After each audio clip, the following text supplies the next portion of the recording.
왜 왔어? FSD 관련 뭐 좋은 소식이 있던데. 좋긴 좋냐. 야, 그제 저 FSD 또 하고 저기 춘천 갔었거든, 최근에, 며칠 전에. 그래서 11시 출발해서 오후 1시에 도착했어. 그때까지 FSD 잘 되더라, FSD가. 그래서 그 잘 되는 FSD를 우리 여동생한테 자랑하려고 오후 3시에 FSD 기능을 찾았는데 안 되는 거야. 그래가지고 물어보니까 무료 체험 기간 30일이 끝나버린 그때가. 그래서 나는 묘하다.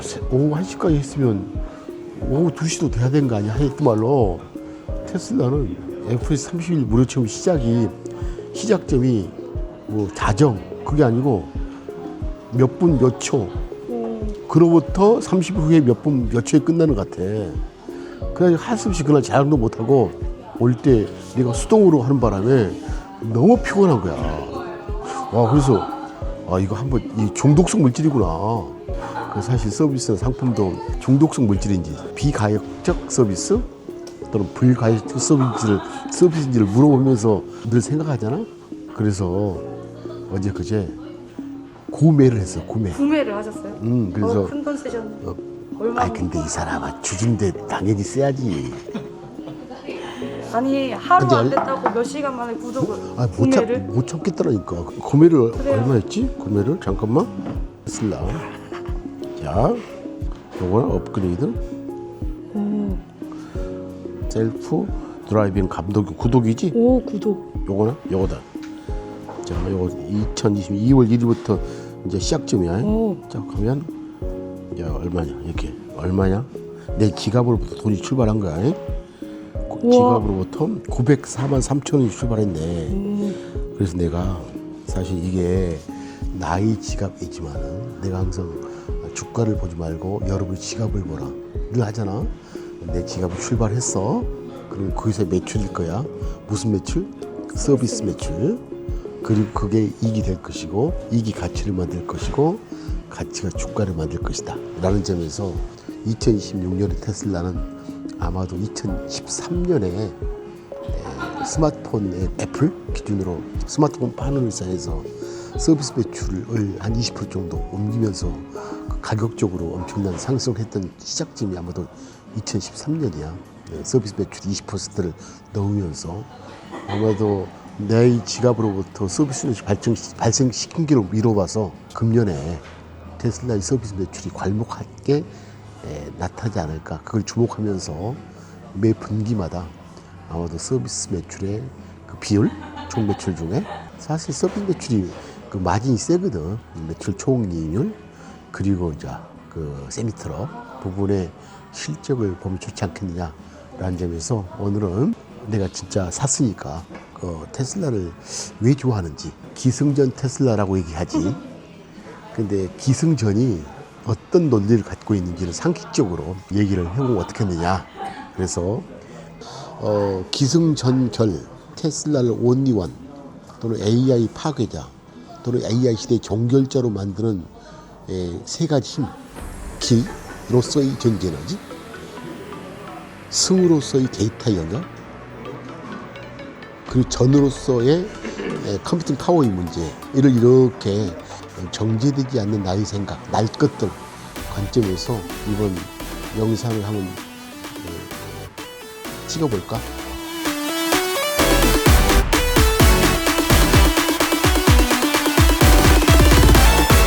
테슬라한테 낚이셨네. 그건 낚였지. 테슬라가 노린 거예요. 근데 머스크가 나한테 낚였을 수 있지.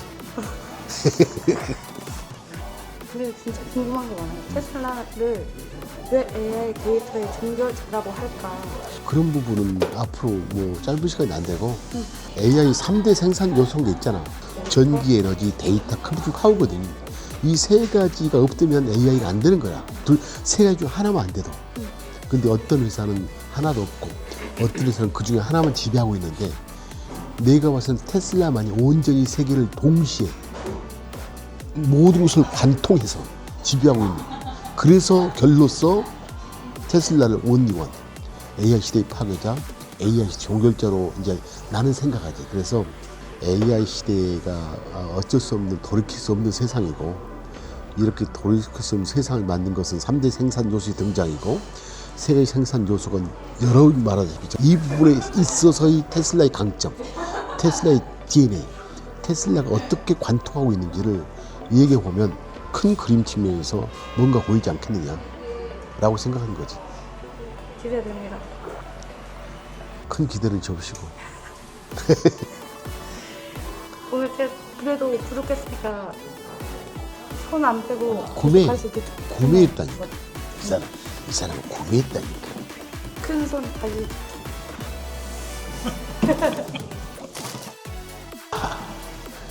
자, FSD를 구매해서 첫 번째로 오늘 뭐지 한번 해보자고.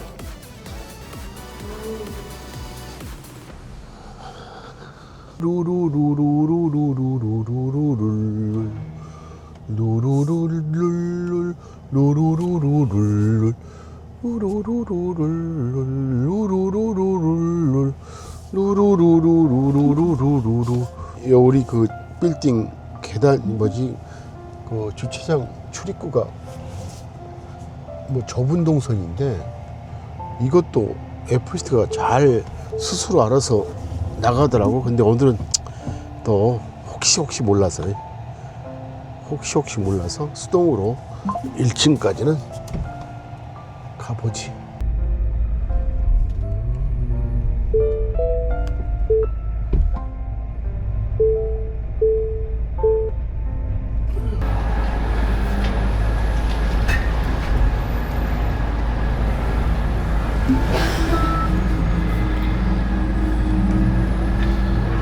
오늘은 목적지를 안전벨트 매고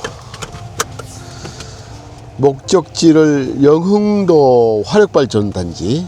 제가 아까 쳐보니까 발전소 사거리 이렇게. 그러니까 화력발전소 여기 가면 있을 거야. 발전소 삼거리 61km, 총 78km에 1시간 반. 오케이. 셀프 드라이브 시작. 발 띄고 출발. 야, 우리 조금 편하게 믿으면서, 세상은 믿는 자의 몫이야. 나도 처음에도 많이 믿는 스타일이지만은 처음에 할 때는 무섭더라요. 그래서 두 번째 하니까 믿음이 가. 오, 이 좁은 곳을 가네. 와, 이건 10cm 아니야. 양쪽 사면이 10cm를 통과했네요.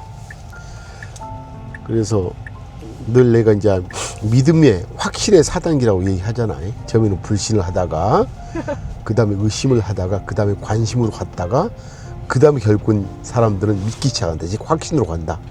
아마도 최근에 AI도 그렇고, 특히 피지컬 AI도 그렇고, 그 중에서 피지컬 AI의 가장 큰 시장인 자율주행 시장에서도 아마도 이런 과정을 걸치지 않겠느냐.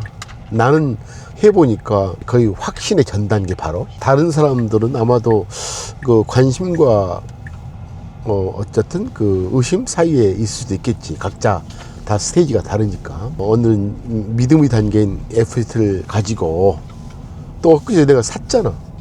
904만 원인가 어제 사가지고 드디어 테슬라의 1, 4분기 서비스 매출에 내가 기여하면서, 이번에 뭐 작년 4, 4분기 분기 실적 발표할 때도 구독자가 110만 명이라는 얘기 때문에 주가의 반영을 일으켰는데, 사실 테슬라의 주주가 될 만한 가장 큰 근거는 나는 자동차 산업 자체가 기계공학적 하드웨어 영역이 아닌 스마트 모빌리티, 그러니까 OS가 깔린 이동하는 로봇이라고 보기 때문에, 그런 질서의 조동자로서의 테슬라, 그 조동자를 만드는 힘인 FSD, 그런 것을 믿기 때문에 그동안 5년 동안 투자를 해왔고, 드디어 2026년 그 1, 4분기가 조금은 숫자적으로 보이는 한 분기가 아닐까.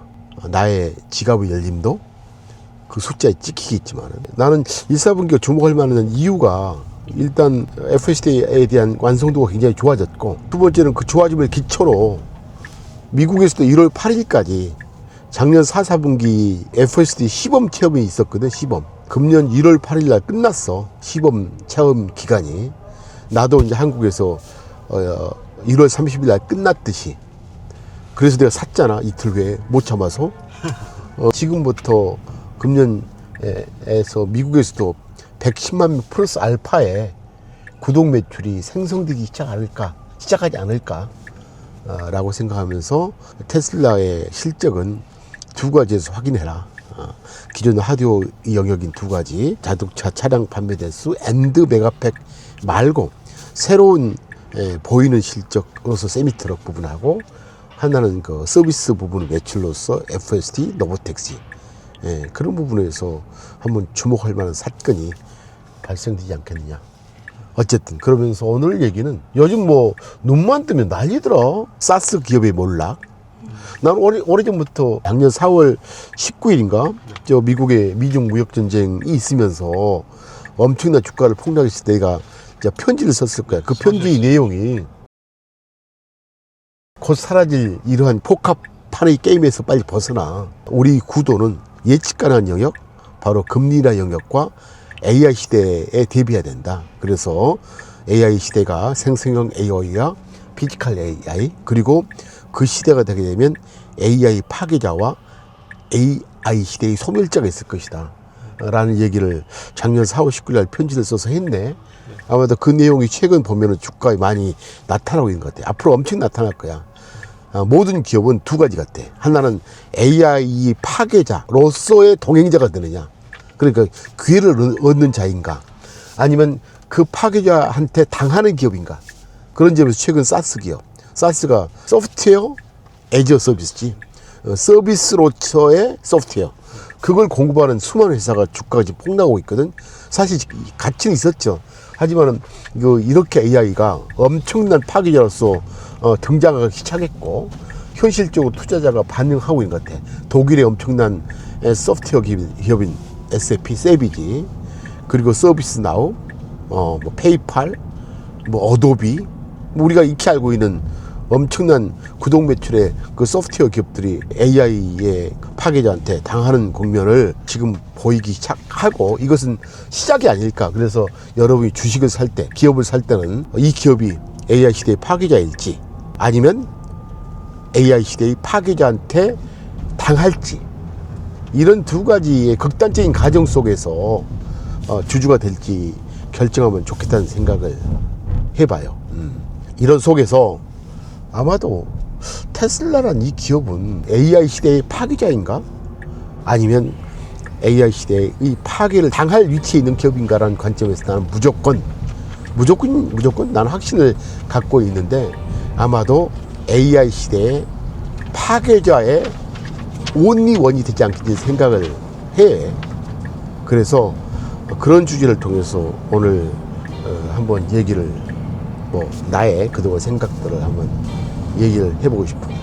결론은 기승전 테슬라일 텐데, AI 시대의 파괴자로서 또는 온리 원의 기업으로서의 기승전 테슬라가 왜 되는지에 대한 나의 생각, 그리고 그 논리가 있는지, 그 논리가 상식적인지, 또 가치적 관점에서의 접근인지, 이란 측면에서 오늘을 얘기를 할 때 굉장히 좀 길어질 것 같아. 일부 전기 에너지로서의 테슬라, 또는 전기 에너지의 DNA의 모든 기초값을 갖고 있는 테슬라를 한번 얘기해 보자고.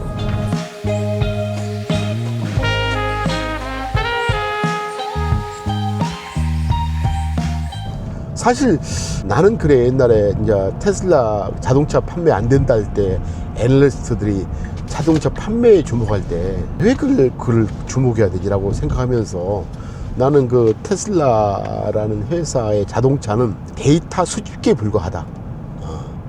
그만큼 자동차보다는 데이터적 가치, 그리고 그 데이터를 갖고 FSD 완성도를 올리면서 OS를 장악해 버리는 이제 테슬라의 모습을 그려왔는데, 전기 에너지와 테슬라 어떤 관계가 있을까라는 측면에서 나는 최근에 우리 그렇잖아. AI를 볼 때 AI는 왜 지금 나타날까? 왜 지금 우리한테는 AI가 급습할까라는 측면에서 항상 뭐가 등장할 때는 깔림이 있어. 깔림. 그걸 나는 인프라스트럭처라지.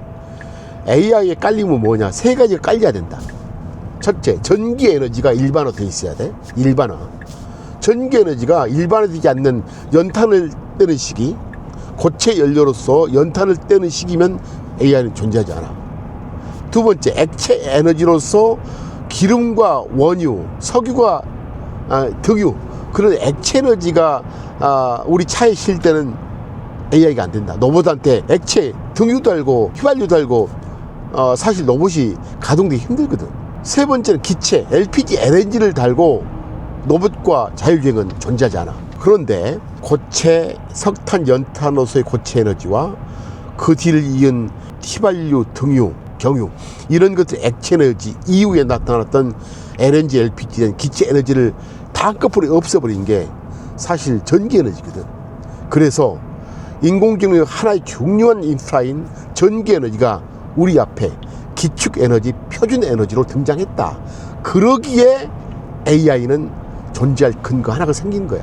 두 번째는 데이터지. 전기 에너지가 있어도 데이터가 없으면 사실 AI는 존재하기 힘들어. 왜냐면 AI는 전기 에너지와 음식물로서의 데이터가 그동안 2008년 이후 스마트폰이 등장하면서 거의 15, 16년 동안 데이터가 세상을 떠돌아다니면서 클라우드 센터를 중심으로 해서 축적이 됐고 저장이 됐고 우리 속에 존재했지. 활용 가능한 데이터로서 충분히 존재했어. 아무리 전기 에너지가 좋아도 활성화돼 있어도 쓸 수 있어도 기축 에너지로 바뀌었어도 이런 인공지능이 먹잇감으로서 데이터가 없었다면 안 된다. 사실 테슬라 FSD가 2018년부터 시작된 것 같은데 8년 동안 매번 FSD는 왜 안 되지? 왜 안 되지? 왜 안 되지? 라고 했을 때 나는 그래. 데이터가 2018년 이전에 있었다면, 이전부터 2001년부터 있었다면 벌써 됐을 것이다.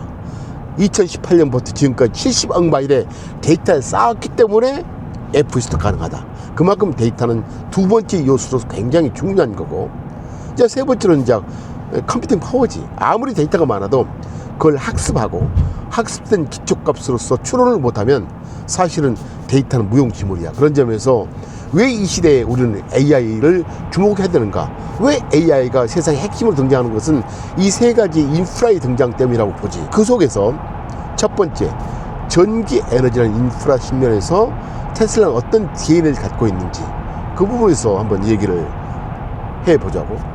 사실 우리 전기 에너지, 우리가 쓰는 전기 에너지, 이 차에도 지금 배터리가 123kWh짜리가 실려 있는데 아마도 굉장히 크지. 그것도 배터리의 구조는 4680, 그러니까 지름이 4.6cm, 높이가 8cm인 원형이 실려 있지. 그리고 충전 아키텍처는 아마도 1000V의 전압은 전류값은 한 6,700 쓰나? 6,700A 정도 쓴 걸로 생각하면 될 것 같아. 어쨌든 이제 이런 속에서 이런 전기가 테슬라한테는 어떤 흐름 속에서 존재하는가. 전 세계 전기차를 만드는 회사는 너무 많아. 근데 왜 테슬라한테 주목하는가? 전기 에너지의 지배자라고 나오는 거야. 지배자. 자, 왜 지배자느냐? 내가 지금 설명하는 이런 전반적인 에서 어떤 회사가 이 모든 수직 통합을 갖췄는지를 한번 보자고. 첫째, 리튬 정제 공장을 갖고 있는 회사가 없다고. 미국에 최근에 이번 달이지, 이 앞전 달에 미국에 50GWh의 배터리를 만들 수 있는 리튬 정제 시설을 만드는데 이게 100만 대를 만들 수 있는 용량의 설비야. 이런 설비를 누가 하고 있는지, 전 세계 어떤 전기차를 만드는 회사가. 왜냐면 이게 굉장히 중요하냐면, 우리가 지금 미국에서도 그 리튬이란 굉장히 중요한 양극재 활물질인데, 또 이온 전도를 만드는 아주 중요한 기초값인데, 미국에서 리튬 원료를 사다가 미국 항산에서 중국으로 갔다가 중국에서 정제해서 다시 뭐 각 나라로 가는 구조였거든. 근데 테슬라의 이번에 리튬 공장의 가동은 그 단계를 없애버린 거거든. 중국 정제 공장 갔다가 미국으로 다시 오는 구조 속에서 당연히 물류비용이 절감되겠지. 그리고 미국산 리튬 공장이기 때문에 정부 보조금도 있고. 일단 첫째, 가장 기초 단위인 양극 활물질의 원재료 또는 전자의 이동을 일으키는 리튬을 생산하고 있다는 것, 정지하고 있다는 것, 자기가 직접. 두 번째로는 뭐가 일까? 자, 리튬이 왔어요. 그래서 배터리를 만들어. 배터리는 뭐냐? 테슬라 하면 4680 배터리의 원조라고 하지. 우리가 지금 현재 기본 배터리는 2170이야. 2170은 지름이 2.2cm, 높이가 7cm짜리 애를 써요. 그런데 이제 4680은 그것의 5배지. 우리가 부피를 할 때는 사실 그 지름이 2.1에서 46으로 높이가 7cm에서 8cm로 늘지만은 부피로 봐서는 약 5배 늘어. 그만큼 에너지 밀도가 높아지고 차체에 굉장히 그 중요한 요소가 되는데, 그 4680 배터리가 주는 메시지는 이거야. 전기 에너지가 어떻게 테슬라한테 핵심적인 원의 길로 가는가의 문제를 얘기하는 거야. 사실 4680 배터리는 첫째, 템리스 구조야. 템리스. 특히 테슬라의 4680은 4680 건식 공정이야. 이거 굉장히 중요한데, 일단 4680은 템리스, 위에 탭이 없다는 소리야. 2170부터 탭이 있거든. 탭이라는 게, 탭이 있으면 전극의 하나의 부위에 조그만 부위로 전류가 왔다 갔다 해야 돼. 그러니까 인아웃이, 충전 방전 인아웃이. 근데 탭이 없다는 소리는 전자 이동, 그러니까 전류가 흐르는 막이, 저항값이 없다는 소리야. 그래서 탭 이스의 구조가 됨으로써 일단 공정이 단순화되고, 공정이. 두 번째는 전류에 원활한 흡입이 존재해서 저항이 없기 때문에, 사실 배터리 엄청난 팩에서는 전류 이동 때문에 엄청난 발열이 생기거든. 엄청난 발열은 저항 때문이고, 그 저항은 이 탭이 1.9를 만들어내. 탭이 없다는 소리는 저항이 낮다는 소리고, 저항이 낮다는 소리는 발열이 없다는 소리고, 발열이 없다는 소리는 냉각에 들어가는 에너지가 감소된다는 의미거든. 그래서 첫째, 4680 템리스 구조를 통해서 탭을 씌우지 않는 공정의 전략에 따른 원가 감소. 두 번째로는 냉각 저항이 낮기 때문에 발열의 문제가 커브됨으로써 냉각에 필요한 에너지 소모량이 적어진다는 굉장히 중요한 장점이 있고, 두 번째는 건식 공정의 문제야. 사실 건식 공정이 테슬라도 한 5, 6년 정도 고생을 했던 것 같아. 5, 6년. 얼마나 이게 어렵냐면, 음극 같은 경우 건식과 습식이란, 건식이 있다는 습식이 있다는 소리인데, 습식과 건식의 차이는 굉장히 큰 차이가 있는데, 음극 같은 경우에는 건식이 쉬웠어, 상대적으로. 근데 양극은 굉장히 어려웠다고. 사실 양극을 보게 되면 수많은 활물질이잖아. 그 니켈, 코발트, MCM, 왕간 등등을 막 섞어가지고, 솔벤트란 액체에 막 섞어가지고 판으로 만들어서, 그 다음에 그걸 거기에서 용매인 솔벤트를 빼고, 그 다음에 뺀 후에 건조 단계를 걸치는 굉장히 어려운 단계가 있어. 그리고 시간적으로 오래 걸리고, 그 양극재를 만드는 과정에서 용매에 섞은 활물질들, 그리고 그걸 용매를 빼고 건식으로 만들어서 습도가 없는 상을 만드는 과정에서 엄청난 건조 공장, 공장의 크기, 그리고 건조 시간, 이 부분 때문에 사실은 양극의 건식 공정이 가능할까? 라는 점에서 시장에서는 굉장히 의심을 했는데, 드디어 이번에 테슬라에서 일사분기 때 금년 1월 달에 4680 건식 공정의 설비 양산이 개시됐다고 말을 했거든요. 굉장히 중요한 문제예요.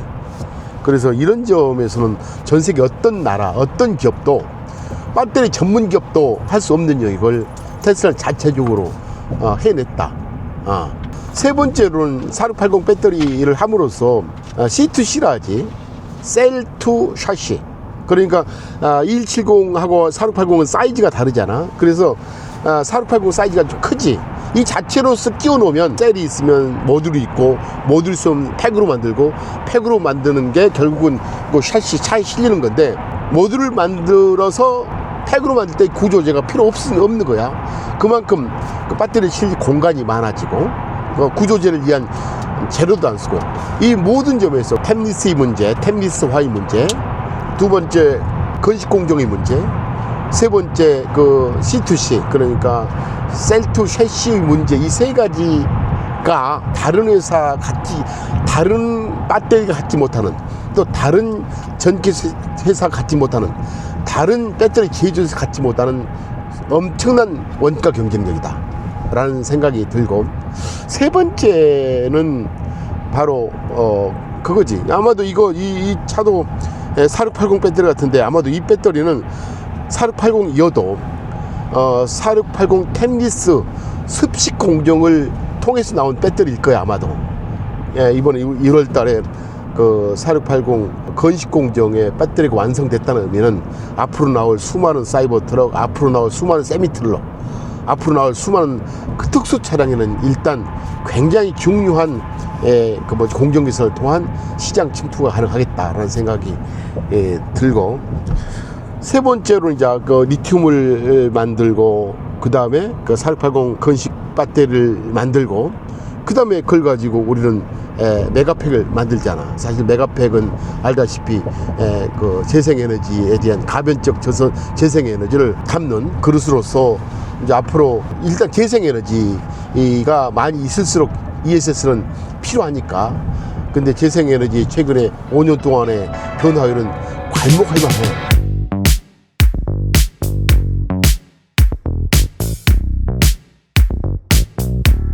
나는 오래전부터 유가는 오르지 못한다. 유가는 오르지 못한다는 얘기를 여러 번 했는데, 그 이유로서 기사가 왜 이리 안 나오지?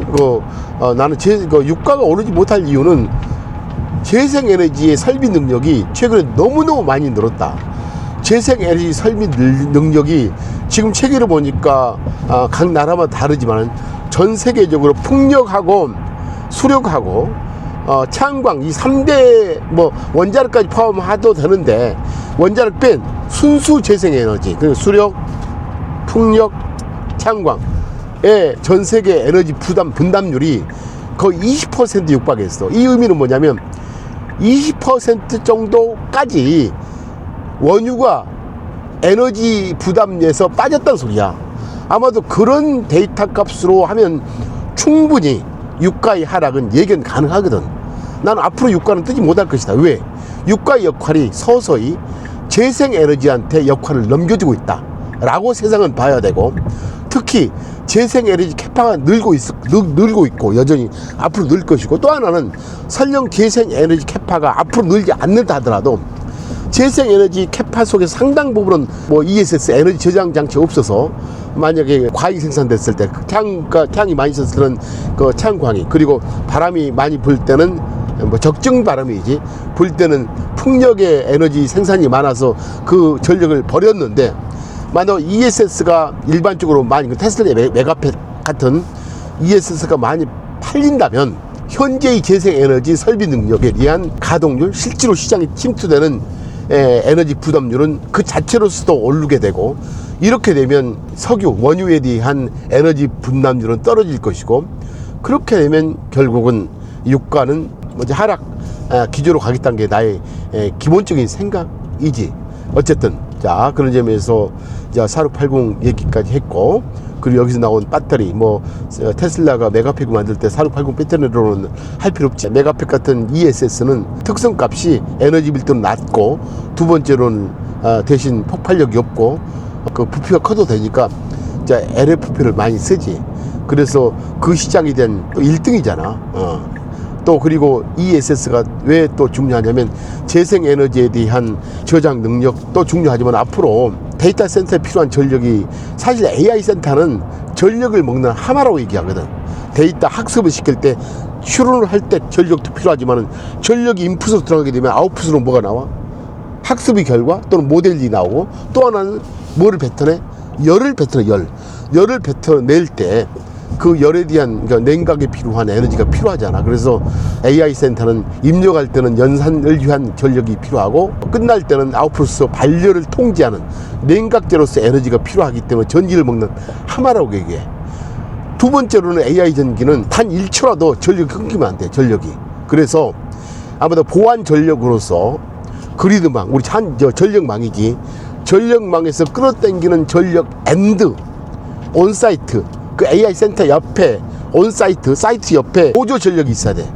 그 보조 전력이 현재 우리가 많이 얘기하는 SMR, 소형 원자력, 또 하나가 바로 ESS, 메가팩, 또 하나가 아마도 그 터빈, LNG, LPG, LNG 화력발전, LNG는 쉽게 태울 수 있으니까 LNG 발전, 또 하나가 블룸에너지가 같은 회사가 하는 수소연료 발전이지. 아마도 이 네 가지가 그 온사이트 전력 클라우드 센터 옆에 대기하고 있는 그런 발전이 있어야지 그 AI 센터가 이 특성인 전기를 먹는 하마의 역할, 두 번째로는 24시간 내내 온전히 지속 가능한 에너지, 전기 에너지 공급할 수 있는 여력으로서의 네 가지 중에 하나로서 ESS는 더더욱 필요할 것이고, 그런 점에서 테슬라는 세계 1위잖아, 메가팩으로서.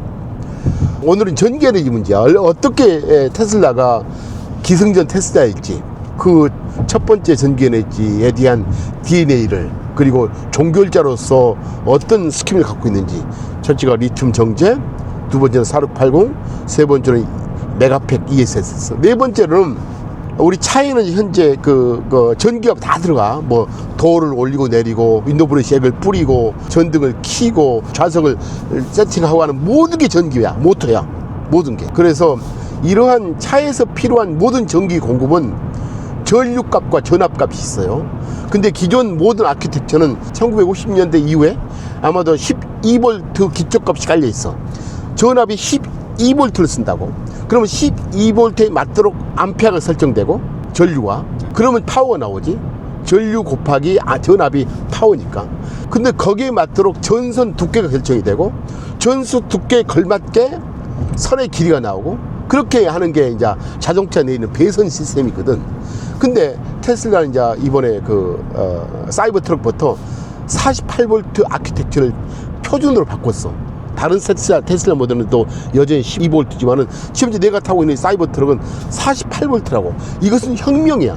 어떤 점이 혁명이냐면, 똑같은 파워를 쓰기 위해서는 전압을 높이느냐, 전류를 높이느냐, 둘 중에 하나 또는 두 개 다 높여야 되겠지. 그동안은 12V를 썼어요. 근데 48V를 올리게 되면 4배를 올리잖아, 전압을. 그럼 전류값은 4분의 1로 떨어져도 돼. 같은 파워를 얻기 위해서.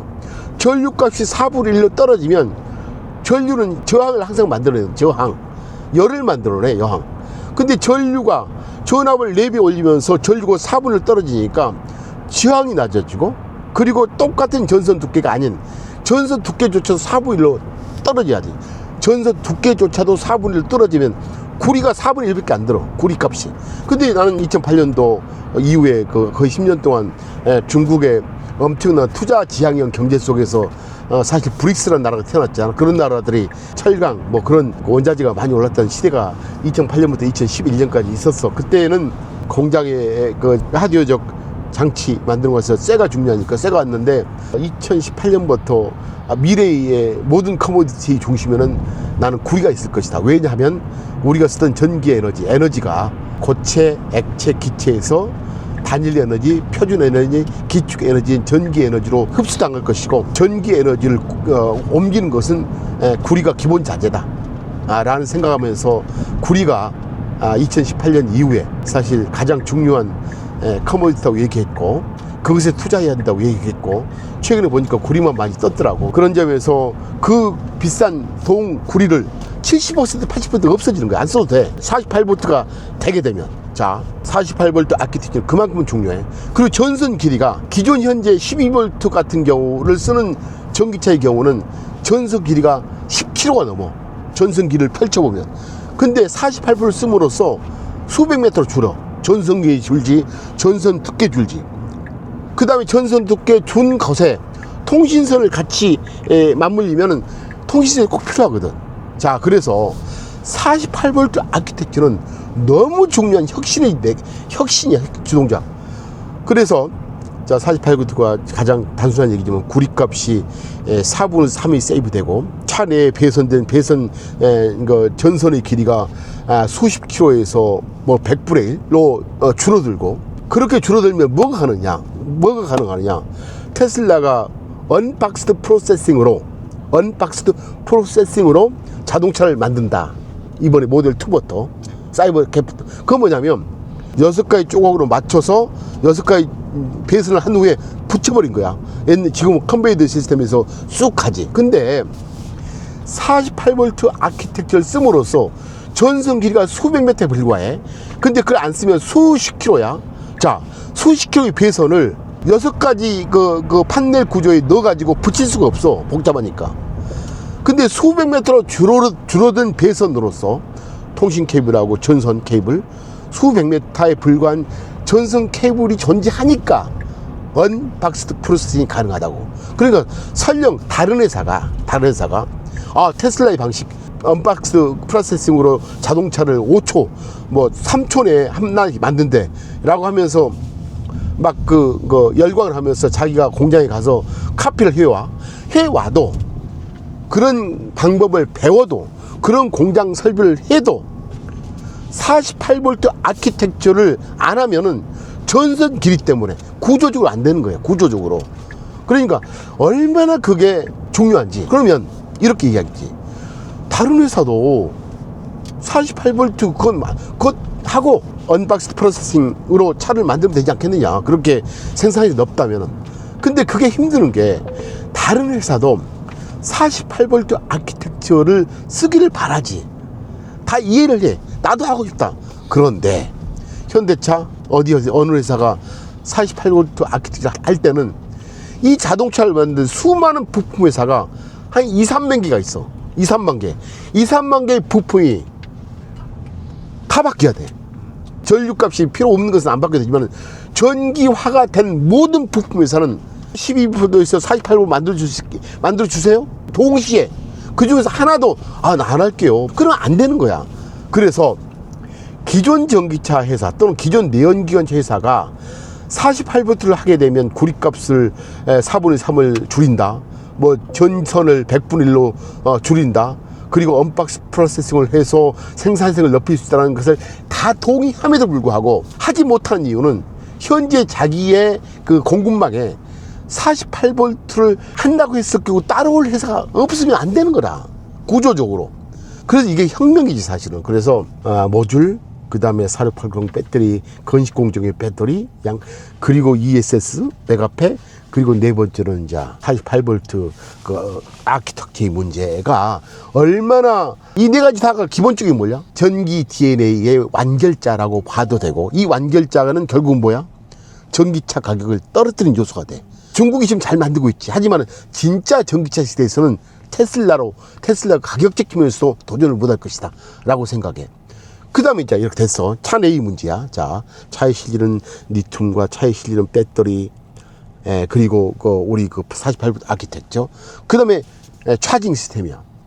어느 회사가 전 세계에 차징 시스템을 표준한 회사가 어디 있어? 지금 테슬라가 지금 차징 시스템이 전 세계에 8만 개가 있어. 각 스테이션마다 평균적으로 10개 꼽는 것이 있어. 8만 개가 있어. 8만 개. 아마도 더 늘었겠지.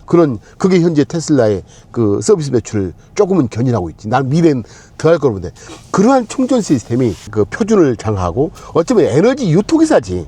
에너지 유통회사, 에너지 공급회사, 에너지 모든 시스템의 종결자라고 봐도 무한해. 자, 그래서 전 세계 이런 전기차가 팔리면 팔릴수록 테슬라의 차징 시스템은 활성화되겠지. 더군다나 앞으로 내가 금년에 주목할 만한 게 세미트럭 같은 경우는 정말로 충전이 어려워. 왜냐하면 보통 충전이란 것은 몇 킬로와트로 충전해요? 하면 보통 우리 차들이 300킬로와트로 충전을 해. 충전 압이. 그리고 세미트럭의 그 충전 와트는 1.25 메가와트야. 그러니까 300에 대해서 몇 배냐? 한 4배지.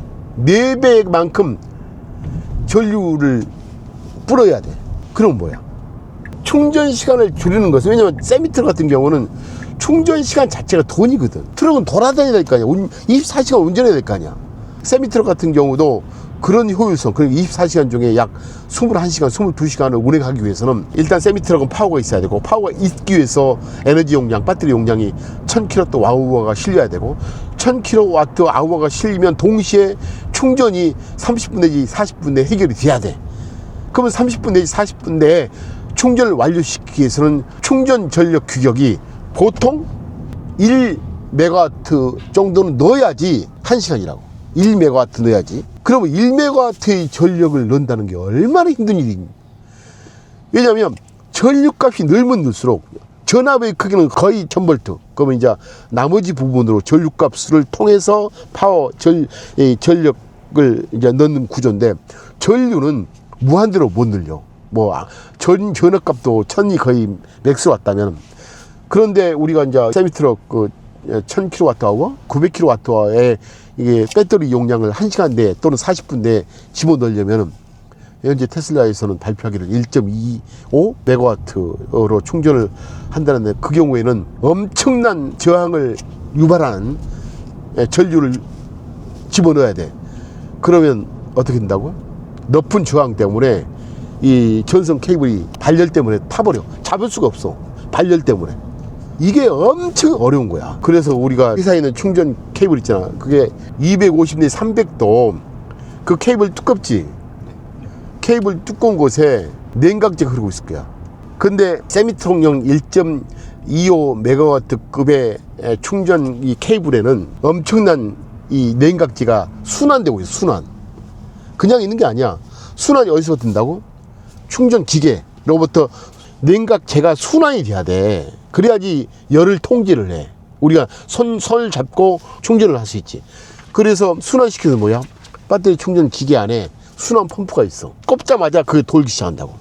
그래서 전선대에 있는 냉각제가 쑥 갔다가 열을 가져다가 다시 순환 펌프를 들렸다가, 그래서 그런 부분을 하는 회사가 없다고.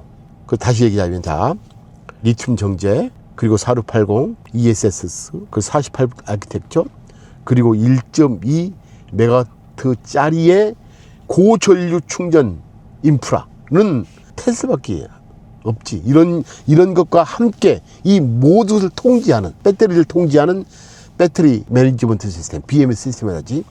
이런 부분 게 아마도 내가 항상 테슬라가 종결자가 될 수 있는 요소로서 전기적 DNA, 전기 에너지에 대한 DNA를 완결하고 있고 또 완성시켰고, 두 번째 데이터 얘기도 하겠지만은, 세 번째 컴퓨팅 파워에도 얘기하겠지만은, 이런 점에서 어떤 회사가 이 일을 하고 있는지, 그리고 이 모든 게 오늘 얘기하는 전기 에너지, 이 모든 게 리튬, 이런 얘기들이 뭐 결국 뭐로 귀결돼? 저가 자동차용, 저가 자동차, 리튬의 나주론가, 그리고 4680 건식 배터리를 가 얼마나 생산성이 도움이 되고, 48V 아키텍처 구리값 받지 못 받지 이 모든 게 뭐야? 지금 중국 회사가 싼 차를 만든다고 얘기하지만, 나는 테슬라의 이러한 자동차 그 전기 에너지에 대한 DNA 관통력을 본다면은 아마도 가장 값싼 전기차 생산 회사가 된다는 의미고, 값싼 전기차의 생산은 어떤 것을 의미해? 사실 나는 미래에는 엣지 컴퓨터, 엣지 AI 시대가 될 것 같아. 그러니까 추론 컴퓨터라는 얘기가 앞으로 나오는데, 이렇게 전부 다 엣지, 단말장치, 모두 그 로봇, 옵티머스, 피지컬, 뭐가 다닐 거 아니야. 그 엣지거든, 엣지 AI. 근데 이 엣지 AI의 가장 중요한 게 큰 시장이 자동차, 전기차. FSD 장착된 자율주행 자동차가 엣지 단말기, 엣지 디바이스의 하나이고 가장 큰 시장이고. 자, 그래서 지금이야 전 세계 데이터에 지금 현재 많은 기업들 중에 지금 어떤 게 가장 그나마 강해? 구글이라고. 왜 강해? 그이들이 인터넷 웹상의 데이터의 가장 강한 소유자거든. 웹상에. 그러니까 오픈 GPT가 굉장히 위험하다라고 생각해. 왜냐면 어떤 점에서도 구글과 경쟁이 되지 않아요.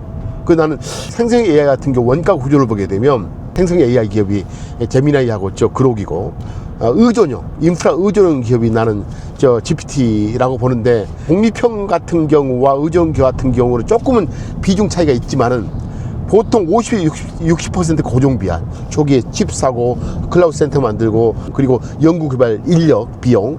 근데 변동비가 나머지 40%? 그게 뭐냐면 전기세. 우리가 그 질문할 때마다 토큰 값을 형성할 때 전기를 쓰거든. 전기세하고, 그리고 데이터 게더링 비용, 데이터 획득 비용이거든. 그런 점에서 사실 생성 AI 기업들은 비즈니스 모델이 그렇게 좋은 건 아니야. 왜냐면 보통 우리가 기업들을 볼 때 고정비가 많이 들면 변동비가 없어야 돼, 별로. 근데 이거 생성 AI 기업은 고정비도 많이 들고 변동비도 고객이 많을수록 또 거기에 수반돼서 비용이 들어. 전기세, 그리고 데이터 비용. 그래서 사실은 생성형 AI가 그렇게 재밌는 비즈니스 모델은 아니라고 생각해. 그런데도 불구하고 오픈 AI는 그것조차 사거든. 클라우드 센터 남한테 JMD하고, 데이터 없으니까 데이터 사야 되고. 그러니까 나는 GPT가 존재할 수 있을까라는 생각을 해봐. 그래서 전기 에너지를 지배하는 자, 데이터를 지배하는 자, 그리고 뭐야? 컴퓨팅 파워를 지배하는 자. 이렇게 정의한다면 전기 에너지를 지배함으로써 부수적으로 뭐가 생겼어? 바로 엣지 컴퓨터, 엣지 단말기, AI 엣지 단말기 중에 하나인 자율주행차의 가격을 어느 회사보다 싸게 공부할 수 있다는 것. 그러면 엣지 단말기를 전 세계에 파는 가장 유일한 회사? 유일한 회사는 아닐 수도 있어. 하지만 경쟁력 회사로 돼버리면 미래에 뭐가 돼? 바로 엣지 단말기는 뭐야? 엣지 디바이스는 뭐야? 데이터를 수집하는 장치야. 데이터 수입 장치, 데이터를 개들이는 장치. 지금까지는 뭐야? 구글이 그걸 다 가져왔잖아. 근데 앞으로는 물리세계의 데이터가 중요해. 왜? 수많은 엣지 단말기가, AI 엣지 단말기, 엣지 디바이스가 깔리거든. 그 중에 자동차, 로봇, 뭐 등등, 드론, 모든 것에서 데이터가 생성이 돼. 물리 데이터가, 피지컬 데이터가. 그것을 제일 많이 가지는 회사가 또 1등이야, 미래는. 지금은 그 웹상의 데이터로서의 여기야, 구글이지만은 미래는 누가 물리세계 데이터, 누가 피지컬 데이터를 많이 가지고 있느냐, 이 싸움인데, 그러기 위해선 자기가 통제하는 엣지 디바이스를 많이 깔고 있어야 돼. 엣지 디바이스가 경쟁력이 있어야 돼. 무슨 경쟁력? 가격이 있어야지. 그리고 거기에 뭔가 부가적인 뭐가 있어야지. 소프트웨어. 바로 테슬라 그렇잖아. 지금은 그 웹상의 데이터로서의 구글이 왕초지만 미래는 피지컬 데이터 또는 물리 데이터가 필요한 세상이고, 그런 물리 데이터와 피지컬 데이터를 누가 줘? 엣지 디바이스가 다 주는 거야. 엣지 디바이스 중에 가장 큰 게 뭐야? 우리 테슬라 자동차, FSD, 자율주행차. 또 하나가 뭐 테슬라가 말하는 뭐야? 옵티머스 등등이겠지. 그게 많으면 많을수록 그 시장의 왕초가 된 거지. 왕자가 되기 위해서는 엣지 디바이스가 세상에 깔려버려라. 깔리기 위해서 뭐야? 소비자 그냥 바보가 아닌 이상 뭐 어떤 거 사겠어? 가격 싸야 되지. 두 번째는 뭐야? 좋은 소프트웨어가 실린 디바이스 써야 되지. 그러기 위해서 나는 낮은 가격이 굉장히 중요해. 낮은 가격. 테슬라가 2만 불, 2만 5천 불 만들 수 있을까? 만들 수 있다는 관점에서 전혀 상관이 없는 전기 에너지의 DNA는 모든 점에서 테슬라의 전기차를 아주 값싸게 만들 수 있는 요체가 된다고. 몇 번 말해도.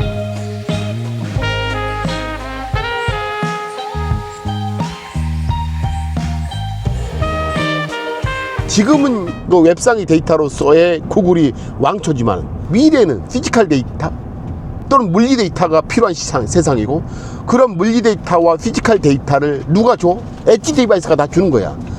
엣지 디바이스 중에 가장 큰 게 뭐야? 우리 테슬라 자동차, FSD, 자율주행차. 또 하나가 뭐 테슬라가 말하는 뭐야? 옵티머스 등등이겠지. 그게 많으면 많을수록 그 시장의 왕초가 된 거지. 왕자가 되기 위해서는 엣지 디바이스가 세상에 깔려버려라. 깔리기 위해서 뭐야? 소비자 그냥 바보가 아닌 이상 뭐 어떤 거 사겠어? 가격 싸야 되지. 두 번째는 뭐야? 좋은 소프트웨어가 실린 디바이스 써야 되지. 그러기 위해서 나는 낮은 가격이 굉장히 중요해. 낮은 가격. 테슬라가 2만 불, 2만 5천 불 만들 수 있을까? 만들 수 있다는 관점에서 전혀 상관이 없는 전기 에너지의 DNA는 모든 점에서 테슬라의 전기차를 아주 값싸게 만들 수 있는 요체가 된다고. 몇 번 말해도. 또 그러면 동시에 엣지 디바이스 같은 경우는 자율주행 로봇에 대한 인풋 값을 보게 되면 X축이라는 게 인풋이거든. Y축이 요거야. 그 속에서 공간, 벡터 공간에 각자의 모델을 앞차가 저 물체인가 아닌가, 위치가 어딘지, 속도가 언제인지, 방향 어딘지 네 가지의 X값을 받으면 거기에 걸맞는 Y값. 정지 출발. 우리 출발할 때 정지 출발. 그렇지? 전후 좌후. 그리고 뭐야? 속도. 이렇게 아웃풋을 만들어 주는 거예요, 모델에서. 그걸 모델링해서 테슬라나 FSD 완성도를 높이지. 그래서 완성도를 높이는 과정에 우리가 말하다시피 뭐야? 롱테일.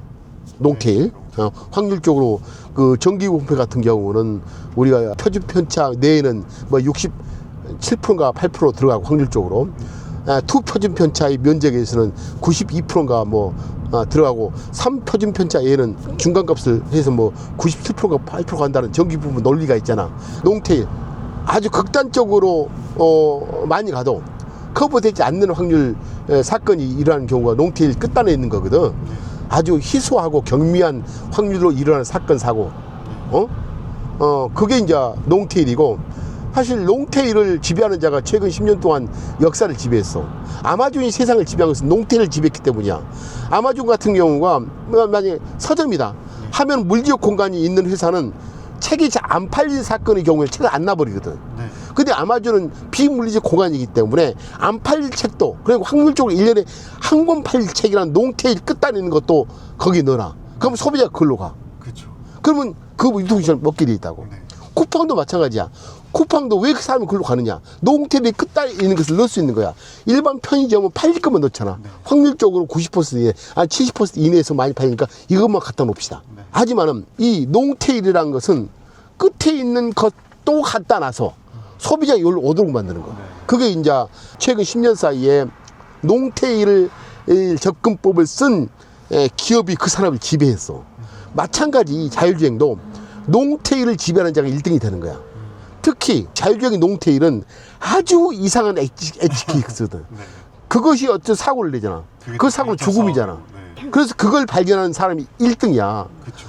그런 점에서 테슬라가 실주행 데이터로 그걸 70억 마일까지 했잖아. 네. 아마도 내가 봐서는 AI는 완성도가 100이 될 수가 없어. 네. 영원히 엣지케이스가 있어. 영원히. 그러니까 99.999는 갈 수 있어도 100은 되지 않아. 그걸 인정을 해야 돼. 인정을 해야 된다고. 그런 점에서 테슬라는 어쨌든 그 인정 속에서 최대한 엣지 케이스에서 확률적으로 발생할 가능성이 없지만은 인간의 생명과 연결됐기 때문에 70억 마일 이후에 100억 마일 해야만이 얻을 수 있는 엣지 케이스를 발견해서 다른 그런 것을 탐험하지 않는 다른 주행 기업은 이제 죽어버린 거지. 왜? 엣지 케이스 끝단을 점령하는 회사가 1등이거든. 네. 아마존과 쿠팡이 보여줬잖아. 네. 보여줬잖아. 그렇죠. 그런 것처럼 자율주행도 엣지 케이스, 확률적으로 거의 안 일어난 사건을 일어난 것을 해서 모델링해서 그런 사건이 시각적으로 나오게 되면, 비전장처럼 나오게 되면 거기에 대응하는 것을 테슬라는 하고 있잖아. 네. 그 중에 하나가 이번에 미국 동부 폭설이야. 미국 최근의 동부 폭설. 요즘 미시시피 주에서도 막 얼음이 또 날리는데, 동북부 폭설은 최근에 웨이모 방식과 테슬라 애드스 방식에 굉장히 중요한 시사점을 주고 있어. 테슬라한테는 너무너무 중요한 천재 이루의 학습적 기반을 줬다고 생각해. 그래서 그 웨이모랑 테슬라 엔드텐드 비전 기반에 그 보니까 훨씬 더 테슬라가 잘하더라고. 뭐 웨이모 방식은 나이다를 달았지만 나이다가 오히려 눈발을 그 장애물로 인식해버리고, 왜냐면 빛반사를 통해서 사실 물체에 장애가 있는 점을 아는데 빛이 왔다 갔다 하잖아. 눈이 왔다 갔다 하잖아. 그리고 그 애들은 안전운전 뭐가 안 되면 그냥 중지야. 웨이모는 멈추게 돼 있어. 테슬라는 뭔가 해보려고 그래. 그런 과정에서 라이다와 네이다 방식이 꼭 옳지만은 않다는 사실을 알게 됐고, 그 테슬라 또한 렌즈에 눈이 끼인다든가 그런 점에서 테슬라 또한 이번에 두 가지 점에서 이 학습 기반을 얻은 것 같아. 폭설 속에서 렌즈가 잘 보이게 하는 것. 그래서 그 렌즈를 미세하게 진동을 통해서 물이라든가 눈을 떨궈내는 방식에 대한 특허, 또는 그 얼음 빙판길에서 토크 값을 조정하는 방법에 대한 문제, 전부 다 학습이지. 이번에 엄청난 것을 얻은 거야. 롱테일의 끝단 중에 나타날 수 있는 사실을 이번에 얻은 거라고. 스크린 골프를 한 번도 안 쳐봤는데 디보도 없거든. 뭐 여러 가지 상황 설정. 또 거기서 제일 잘 친 사람이 진짜 디봇이 있는, 실제 세계의 필드에서 사실 진짜 잘 치는, 하지만 완벽성을 요구하는 자율주행하고는 다른 거지. 그런 데이터를, 그런 학습은 대단하다. 그래서 우리가 쿠팡과 아마존이 롱테일을 지배해서 먹어버리듯이 그보다 더 중요한 생명을 담보로 한 자율주행에서는 롱테일이 끝단을 점하는 회사는 롱테일 끝단에 조금 그 앞에서 수도하는 회사조차도 먹어버린다. 그게 원 오브 댐이 아닌 온리 원의 질서라고 보는 거지.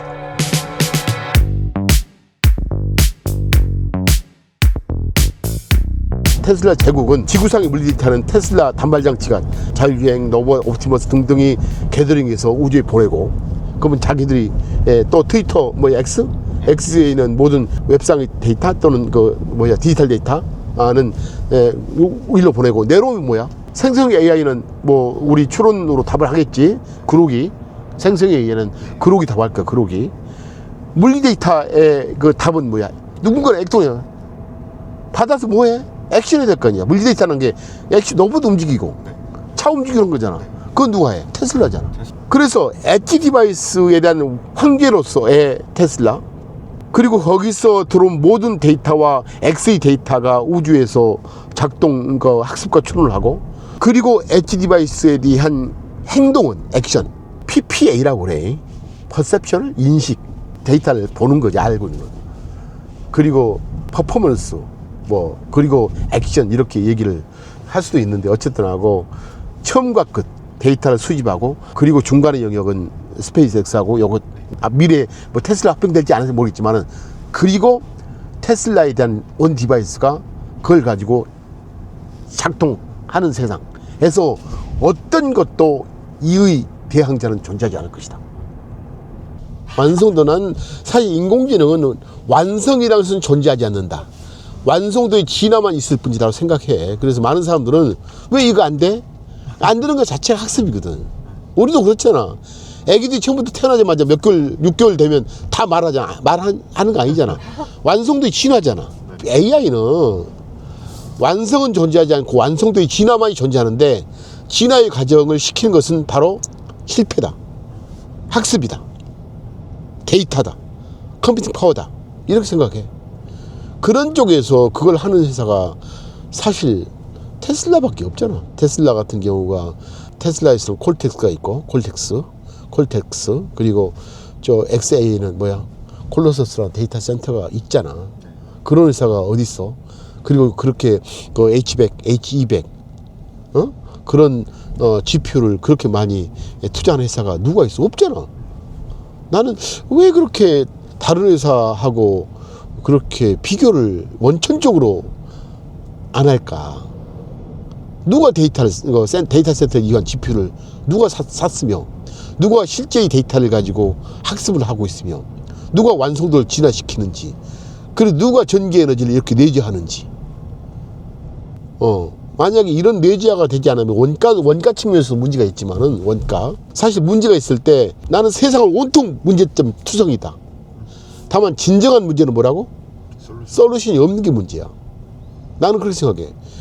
문제점이 없는 것도 문제고, 문제점이 있는 게 문제가 아니고, 솔루션이 없는 게 문제인데, 테슬라의 수직 통합은 솔루션이 있는 점에서 극단적으로 온리원이다 라고 생각하지.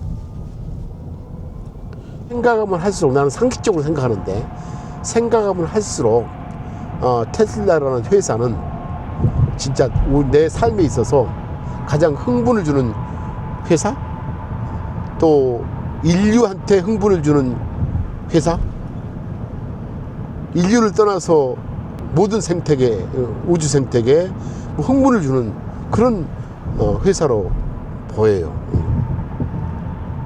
어쨌든 하고 금년 사실 시장도 많이 올랐고, 많은 부분이 사실 흥분 상태 같은데, 흥분할 때는 냉정하고,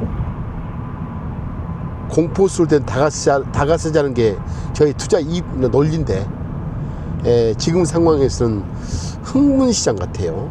그럼에도 불구하고, 그렇다면 주시장을 떠나는 게 아니고, 그럼에도 불구하고 항상 좋은 기업이 있기 때문에, 다만 비수한 투자는 억제하라. 그리고 서서히 AI 시대에 벌써 진입돼 있고, AI 시대는 파괴자가 등장하면서 동시에 피해자가 등장할 것이다. 그게 개인이든 기업이든 국가이든 간에.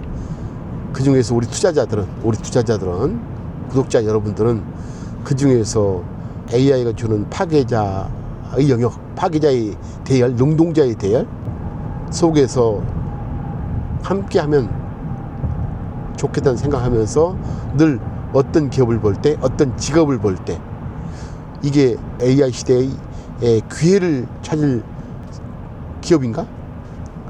산업인가? AI 시대에 쏠려버릴 것인가에 대한 그 두 가지에 대한 질문을 곰곰이 하면서 투자를 했으면 좋은 결과가 있지 않겠느냐 생각을 해봅니다. 우리 함께 부자 돼요. 리치 투게더, 투게더 프레브. 그리고 정 힘드시면 또 저희 회사가 신심을 가지고 하는 또 펀드 함께 하시면 좋겠습니다. 괜히 또 마지막에 이 펀드 얘기했다고 또 혼날 것 같기는 해도, 그래도 원치 제가 장사를 못 해가지고 우리 직원이 좀 그 말 좀 해달라 해서 감사합니다. 합니다. 예, 그래요. 빠이빠이. First things first, I'ma say all the words inside my head. I'm fired up and tired of the way that things have been. Oh, ooh, the way that things have been. Oh, ooh. Second thing, second, don't you tell me what you think that I can be. I'm the one at the sail, I'm the master of my sea. Oh, ooh, the master of my sea. Oh, I was broken from a young age, taking my soak into the masses, writing my poems for the few that look at me, took to me, shook at me, feeling me, singing from heartache, from the pain, taking my message from the veins, speaking my lesson from the brain, seeing the beauty through the